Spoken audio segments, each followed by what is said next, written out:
Welcome to the World United. Today we are going to share some thoughts on what is this patience all about. The word patience and the person who is ill, otherwise called as patient, they both came from the same root word, Latin. It's called as pena, P-O-E-N-A. Pena means pain. One who is in pain is called as patient. Because he's in a lot of pain, he goes to the hospital for treatment. The word patience also came from same root word because it is a painful affair. What you don't like when you are forced to experience needs some type of cultivation, certain type of characteristic, certain ingredient in the psyche, which is most essential to bear it, to tolerate it, to endure it. So this characteristic of doing things in a graceful way, waiting for right moment, for a cause, for a purpose, in such a way that he will not at all feel the pain, can be called as patience. If you don't like something and yet you want to stay back without uttering a word, without a frown, without getting any element of anger, is always painful, right? Something rushes inside, some pressure builds up inside, and you express in terms of your body language, your facial expressions, and certain language. So, but you are forced to stay without the change of facial expression, without change of your language, without even hurting yourself, but calmly waiting for right moment, because you have got some certain purpose to stay back. You have got certain purpose to withhold. You have got certain purpose for greater advantage. So because that purpose is over dominating, because that purpose is an overarching intention, which is most clear, that is the reason why we withhold our energy a little back. That very withholding of the energy back for a cause is called, can be called as patience. So there are so many examples to understand what is patience and the value of patience and the cultivation of this very attribute called as patience. So apart from patience, there is something called as enduring patience. How long you continue to be patient? How long you can patiently wait? How long you can actually bear and tolerate? So that is called as enduring patience, because you are forced to sit in a room of 2 into 2 feet, suppose, in a cell, in a in the medieval period, and maybe in some of the prisons of the world, third-degree torture and all. So they keep the persons in a small cubicle, and you are forced to sit for hours and days in 2 into 2 square feet area. So there is no way, there is no way that you can know when you are going to be out and when you are going to stretch your legs. In this situation, you are forced to bear. There is no other way. You can't blame anyone. You can't. You don't have a choice. So when you don't have a choice, bearing the situation pleasantly, gracefully, with an elevated level of understanding, can be called as enduring patience. The master, or a warrior, is the one who exercises the element of patience to a very great extent, because he knows the value of it. He knows the value of enduring it. So apart from patience, he also cultivates certain characteristics what the great master Don Juan Metas, who is an Aki Indian who speaks in the language of Spanish, says that one should have certain attributes called as control, self-control, discipline. Discipline is very important. Forbearance means bearing the things, what is called as patience, and timing, when to release the energy which is spent up. And the fifth one is will to hold. How much strong is your will? These are the 5 most important attributes one should exercise: control, discipline, forbearance, timing, and will. And Don Juan says the 6th element called as petit tyrant. Petit tyrant means a person who is constantly intimidating you, constantly troubling you by way of insulting you, by way of physical assault, and innumerable number of ways of causing hurt and harm to you. Maybe it includes death. So in this situation, a warrior converts or transforms that situation into an exercise of building patience, an exercise of cultivating patience. So Don Juan shares his own story of how he built patience with the help of his benefactors, with the help of his teachers who are called as Nagwals or otherwise called as sorcerers. So Don Juan Matus was a gangman, a railway gangman who was very hungry, not having any family at all. So he was found by a woman in 50s, 50 years of age maybe. So she told one of his bodyguards to pick this person into the place where he is supposed to work. So the person who was ordered by this lady, a rich lady, comes to Don Juan and offers him food and salary. And attracted by this, Don Juan goes into and get caught up. He was forced to work from dawn to dusk without any food. And he was beaten on regular basis very brutally. So once he tried to come out of this place and he was shot. And because the purpose of life is not getting shot by a person like that, he was saved by a benefactor, a teacher, a spiritual teacher. And the teacher surprisingly tells him, go back to the place again. So, heeding to the teacher's words, the Don Juan Matus, the warrior, goes into that place and bears all the pain of whips, insults. He was spit on the face, was beaten regularly, given very less food. Despite all these things, he makes friendship with that lady and comes out of that area with a red carpet.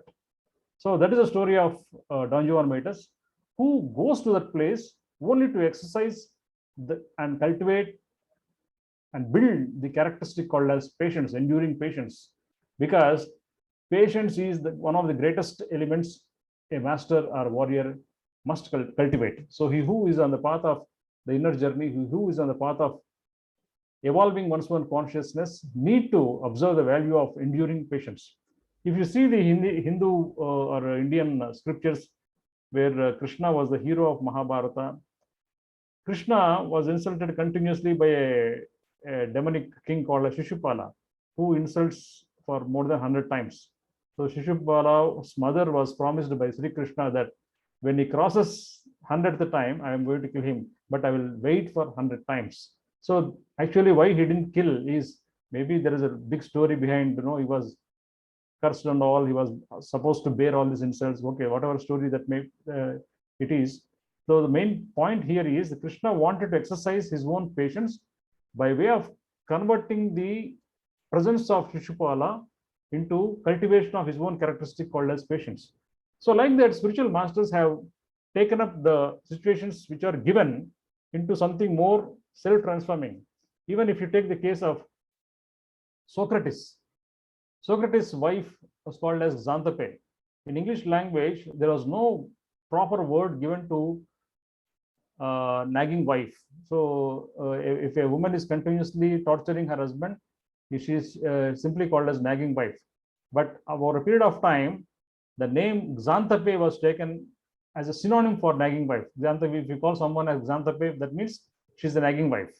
So once Socrates came along with his friends to his house for a small tea party, and his wife came and shouted at him because he was wasting time not earning money. Instead of wasting time for gossiping with friends, he would have worked somewhere and got some money because money was important. So she shouted, and brought a bucket of water and poured on his face in front of his friends. So smilingly, once she left, Socrates says to his friends that after the thunder, the rains have come. So after shouting, the bucket full of water was poured on him. So all these points, he never shouted back. He never gave divorce to his wife. He has taken his wife in good stride. And even at the time of death also, she was there along with the children. So whatever it may be, the routine situations of the life where you have got a very strong boss, very persecuting, torturing boss, who is interrogating you, scanning you, asking for all details, troubling you in every which way. If you have a nagging boss like that, please be very happy. Please be Very fortunate, because you can convert the situation of a nagging boss into elevation of your own consciousness by way of enhancing the level of patience, enhancing the enduring level of patience. So nothing wrong in having situations, but what is important is how well you treat, how long you treat, and how you are seeing, and what is the perspective, which perspective you have chosen to see the things and situations. That is most important here. So the master is also insulted many times unexpectedly for nothing, for all the goodness, for all the great activity that he does in the social reality. He was pointed, he was always insulted. Even great masters like Jesus, great masters like Krishna, Rama, so many great masters were persecuted, but they all have taken it more gracefully. Jesus died on the cross, bleeding. He was continuously on the cross for hours together, bleeding. But instead of cursing the people who are persecuting him, he has borne all the pain and converted all the pain into cultivation of patience, even at the time of death. So that is a real master's way, the warrior's way. So, dear friends, patience is very, very important. So, if you have situations where you are prone to, vulnerable to, susceptible to a lot of irritation, yes, no problem. Express your irritability, express your concerns, but at the same time, see the process of building patience inside you and understand the value of cultivating the patience inside you, because patience is the real strength of any person who is on the path of self mastery. Thank you very much. And herewith we continue our meditation session of the soulfulness meditation hour today for a few minutes. Just keep your hands like this, thumbs approximating with each other, and keep the hands on your lap. Drop your shoulders, close your eyes, and listen to my words carefully. Relax your body, relax your shoulders. Keep your feet as wide as your shoulders if you are sitting on the sofa. If you are sitting on the floor, place a hard pillow and sit on it with feet in front of the pillow. Watch the normal breath, the inhalation and exhalation, without trying to change it. This is called as anugama. Watching the breath without trying to change is called as anugama.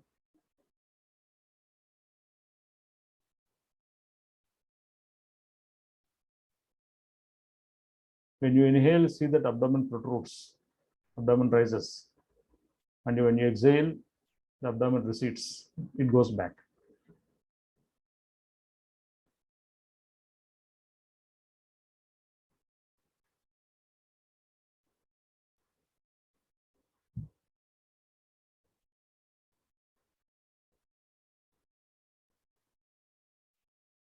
The nose and navel in one straight line.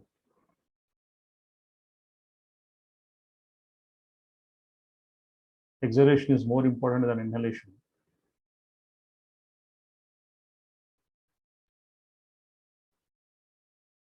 With every exhalation, you let go of your head and heart.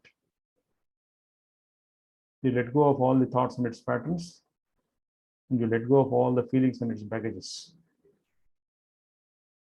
You let go of all the burden of thoughts. You let go of all the burden of feelings with the help of exhalation.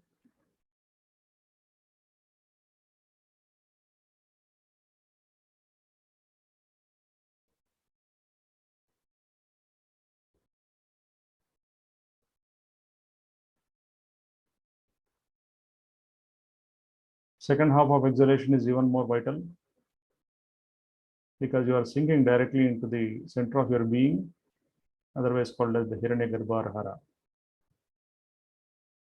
Searching for mastery, searching for teachings, searching for the teacher outside is fine, but we have to move from searching to sourcing.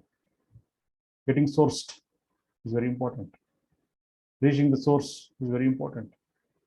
With the help of exhalation, you sink into the source, the center of your being. The terminal point of exhalation is the moment of nirvana, the moment of absolute thoughtless stage.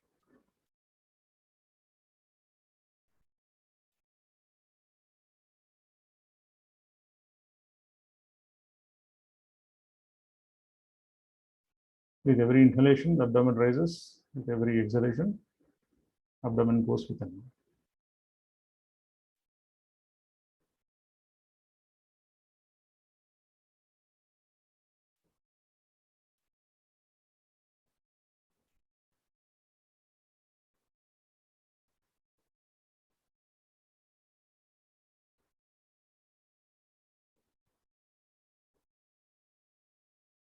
Slowly, breath becomes more slower, more deeper. People who breathe only through chest are those who are more frustrated, more depressed, more agitated. A deep abdominal breathing is always helpful. The mastery of breath is something where you observe the breathing happening only on abdomen. Abdomen doesn't have any lungs. But abdominal breathing means movement of diaphragm vertically down with every inhalation, and it relaxes with every exhalation. The diaphragm is pushed down, the anterior abdominal musculature protrudes. That is the reason why there is a raise of abdomen. When the diaphragm relaxes, the protruded abdomen goes back. Keeping your mind's eye in the lower belly viscerally is the key here. A passive attention with great ease, great inner ease is important to understand. And now the breath has become energy. You are watching the movement of energy.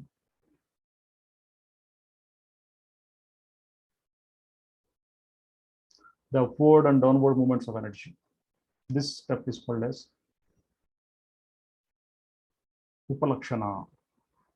Converting of breath and observing breath as energy is called as upalakshana.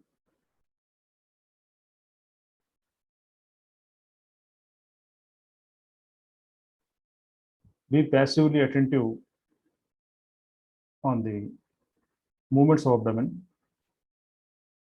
With every inhalation, abdomen rises. With every exhalation, abdomen goes within. Smoothly, without any jerk, without any pause. Passively. No concentration is required here.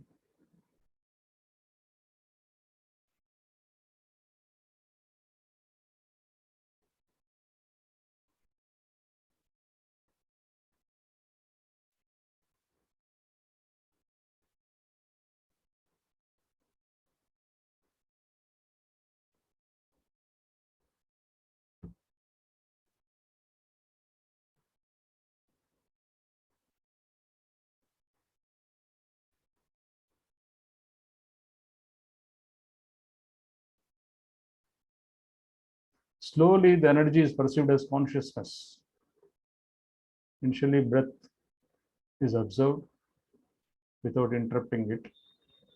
It's called as anugama. The breath is observed as energy, and it is called as upalakshana. And now the energy is observed as consciousness. It is a flow of consciousness within and without. This step is called vivarta.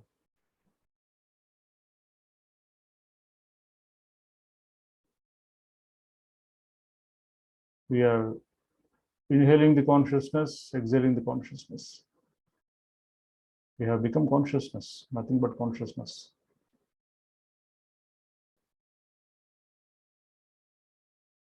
We are identified with the element of consciousness.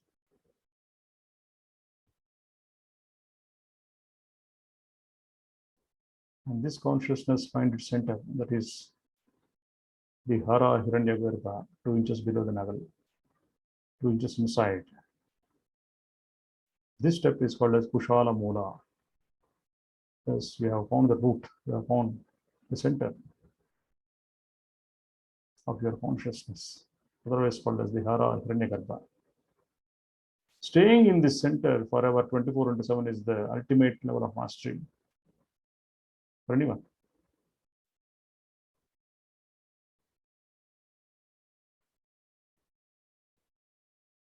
Even with open eyes, when the mind's eye lies in the center of one's being, that is the process of building one's self-mastery.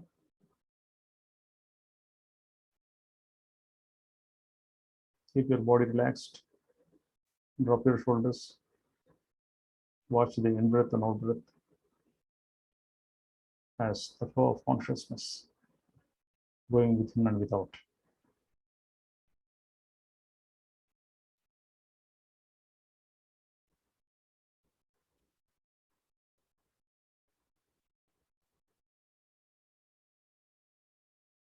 Slowly open your eyes.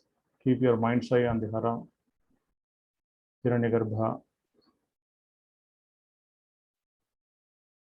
Stay centered forever. Thank you very much.